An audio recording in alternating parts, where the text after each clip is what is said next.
Aunty जी मुझे बहुत ही खूबसूरत लग रही थीं। उनको देखकर मेरा भी मन कार्यक्रम करने का होने लगता है। लेकिन मैं पढ़ाई करने के लिए आया हूं, इसलिए यह खेल नहीं खेलता हूं।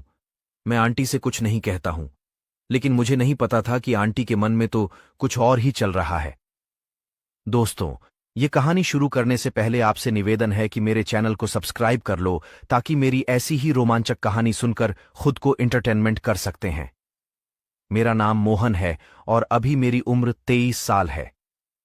2 साल पहले मेरी कक्षा 12 तक की पढ़ाई पूरी हो चुकी है और फिर मैं अपनी आगे की पढ़ाई पूरी करने के लिए शहर जाता हूं, ताकि मैं पढ़ लिख कर कुछ बन सकूं। मेरे पापा एक किसान हैं और उसी में मेहनत करके मेरी आगे की पढ़ाई पूरी करवा रहे हैं, इसलिए मैं भी अच्छे से पढ़ाई कर रहा हूं।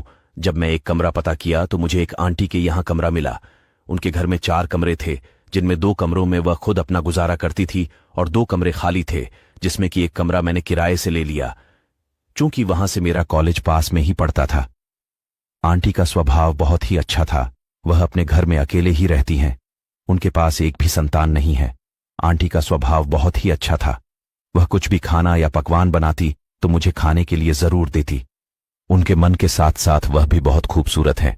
आंटी रोज शाम को आ जाती और लगभग 1 घंटे तक मेरे पास बैठकर बातें करती। आंटी तो मुझसे बहुत ही रोमांटिक बातें करती और कभी कभी वह मेरे साथ खाना भी खा लेती। मुझे नहीं पता था कि आंटी के मन में क्या चल रहा है। एक दिन आंटी शाम को मेरे पास आई और मुझसे तरह तरह की बातें करने लगी। फिर थोड़ी देर बाद बोली, मोहन, मुझे तुम बहुत अच्छे लगते हो। क्या तुम मेरी एक इच्छा पूरी कर सकते हो? मैंने कहा, बताओ आंटी, क्या काम है और कौन सी इच्छा पूरी करना है? मैं तुम्हारी सारी इच्छा पूरी कर दूंगा। आंटी ने कहा, तुम मेरे साथ वह कार्यक्रम करोगे? मैं कुछ समझ नहीं पाया और बोला, कौन सा कार्यक्रम आंटी? वह बोली, अरे वही कार्यक्रम। और ऐसा कहते हुए वह मेरे बहुत ही पास आने लगी। मैं उनके इरादे समझ गया और बोला, अरे आंटी, तुम ये सब क्या कर रही हो? आप तो मुझसे काफी बड़ी हो। मैं आपके साथ कैसे कर सकता हूं? मैं तो अपनी पढ़ाई पूरी करने आया हूं, इसलिए मैं ये नहीं करना चाहता। आंटी मुझे भी बहुत अच्छी लगती थी, लेकिन मैं वह सब नहीं करना चाहता था। आंटी ने कहा कि मैं बहुत दिनों से अकेली हूं और अब मेरा भी मन वह खेल खेलने का होने लगा है। मन तो मेरा भी कर रहा था, लेकिन मैंने कहा, नहीं आंटी, मुझे इन सब में कोई दिलचस्पी नहीं है। आंटी ने मुझसे कई बार कहा, लेकिन मैंने आंटी की बात नहीं मानी। आंटी पहले की तरह मेरे कमरे में आती और बातचीत करती। कुछ दिन बाद आंटी ने मुझे अपने हाथ की बनी मिठाई खिलाई और उसमें पाउडर जैसा कुछ ऊपर से मिला था। मैंने भी उतना ध्यान नहीं दिया। अगले दिन मैं जब कॉलेज से आया तो जैसे ही आंटी मुझे दिखी तो मेरे मन में कुछ और ही चलने लगा। उनको देखने के बाद मेरा भी मन वो खेल खेलने का होने लगा। आंटी ये सब जानती थी कि मेरा भी मन अब होने लगा है, क्योंकि वह मिठाई में कुछ मिलाकर मुझे दिया था। तो जैसे ही मैं स्कूल से वापस आता तो आंटी मेरे कमरे में आ जाती और उनको देखने के बाद मुझसे बिल्कुल भी रहा नहीं जाता। मेरे मन में कुछ अलग विचार आने लगते।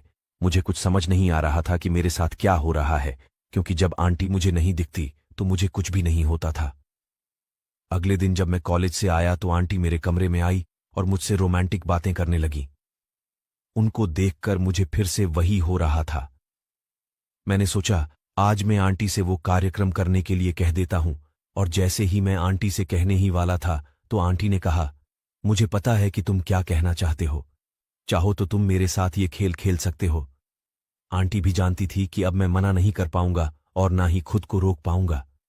मैंने कहा, हाँ आंटी, मुझे भी ये खेल खेलने का बहुत मन कर रहा है।